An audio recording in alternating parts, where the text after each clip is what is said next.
কোল থেকে আমার বাচ্চাদের কেড়ে নেয়। কেড়ে নেওয়ার পর তাদের ড্রেস খুলে চেক করে তারা ছেলে নাকি মেয়ে। তারা তখন 2.5 বছর আর 9.5 মাস বয়সী ছিল। আমার রুমে 3 জন হিন্দি ভাষী লোক প্রবেশ করে। 9 থেকে 12 জন লোক আমার রুমে প্রবেশ করেছিল, আমাকে রুম থেকে বের করে নিয়ে গিয়েছিল। বের করে নেওয়ার পর আমি খেয়াল করেছি 3 জন লোক হিন্দি ভাষায় কথা বলছিল। 25 ফেব্রুয়ারি আমার হাজব্যান্ড 7:40 বাসা থেকে বের হয়ে যায়। এরপর তার সাথে আমার 2বার ফোনে কথা হয়েছিল। তখন তার কাছ থেকে আমি জানতে পারি যে দরবার হলে কিছু বিশৃঙ্খলা হয়েছে, কিন্তু সে কখনোই বলে নাই যে সেখানে কোনো সৈনিকরা বিদ্রোহ করেছে। এরপরে আমি 2.5 থেকে 3 মাস পরের কথা বলি।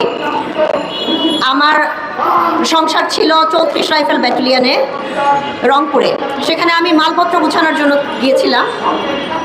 সেখানে যাওয়ার পর ওখানের জওয়ানরা এত কান্নাকাটি করেছেন, তারা বলছিল যে আজকে যদি আমরা একজনও থাকতাম সে কখনো ম্যাডামকে এভাবে একা ফেরত আসতে হতো না, বাচ্চারা বাবা ছাড়া হতো না।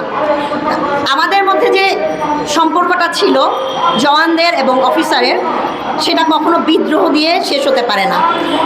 এখানে যেটা বোঝানো হয়েছে যে বিদ্রোহ, আপনারা কেউ প্লিজ এটাকে বিদ্রোহ বলেন না। জওয়ানরা কখনো বিদ্রোহ করতে পারে না। কেউ বিপদগামী হতে পারে কিন্তু বিদ্রোহ করতে পারে না। হাসিনা সরকার সামরিক বিষয়ক উপদেষ্টা, তার সাজানো সাময়িক বিষয়ক উপদেষ্টা শেখ রেহানার দেবর মেজর জেনারেল তারেক সিদ্দিকী, তাদের সাজানো এটা ঘটনা ছিল, পরিকল্পিত একটা হত্যাকাণ্ড ছিল। আমি যখন পিলখানায় ছিলাম আমাকে রুম থেকে ধরে নিয়ে যায়। আমি যে রুমটার মধ্যে ছিলাম সেটা ছিল ছায়ানীর নামে 3 রুমের একটা বাসা। আমার রুমে 3 জন হিন্দি ভাষী লোক প্রবেশ করে।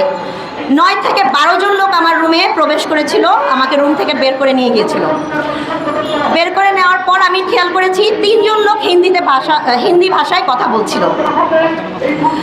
আর পিলখানাতে 3 বছরের মতো আমার হাজব্যান্ড, বিডিআরে 3 বছর আমার হাজব্যান্ড পোস্টিং ছিল। আমি কোনোদিন কোনো সৈনিকের মুখে হিন্দিতে কথা শুনিনি, কিন্তু এখানে বলা হয়ে তারা হিন্দি ভাষায় কথা বলছিল। আর আমার চেক করে তাদেরকে বলে যে পাকিস্তানি বাচ্চা একটাকেও বাঁচিয়ে রাখবো না। বিডিআর সদস্য পাকিস্তানি বাচ্চা বাঁচিয়ে রাখবো না।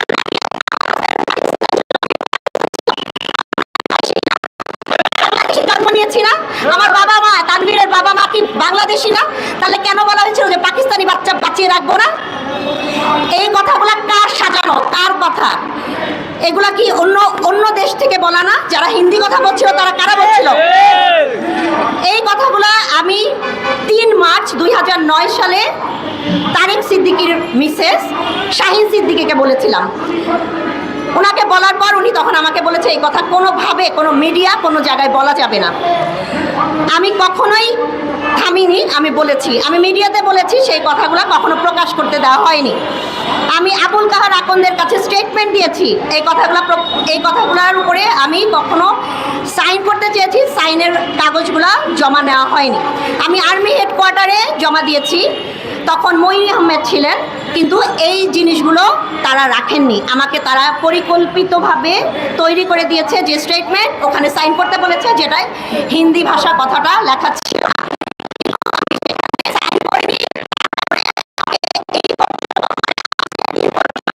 একটু আগে একজন লোকের এই ঘটনাগুলো আমার সাথে রিপিটেডলি হয়ে যাচ্ছে।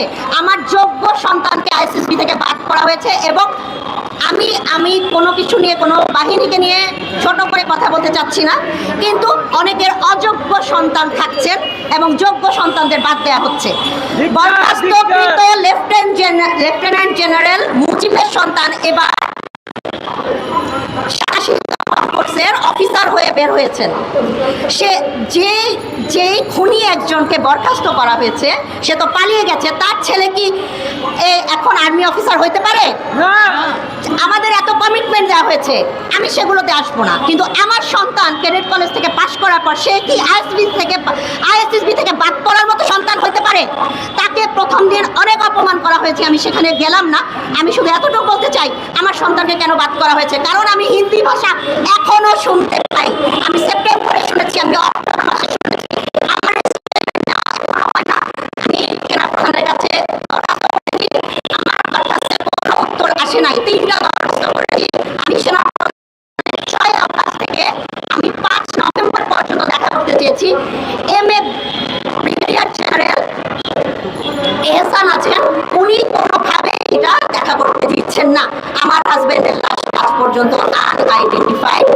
আমাকে এটা কোনোভাবে ব্যবস্থা করে দেওয়া হচ্ছে না যে আমি কিভাবে আমার হাজবেন্ডের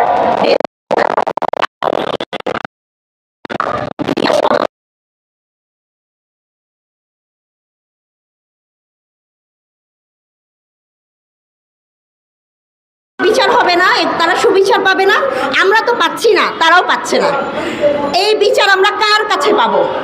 কমিটি হবে, এভাবে চলতে থাকবে। এটা একটা চলমান প্রসেসই থাকবে, কতদিন থাকবে? সব কিছু না হয় হবে, আমি বুঝলাম, কিন্তু কতদিন?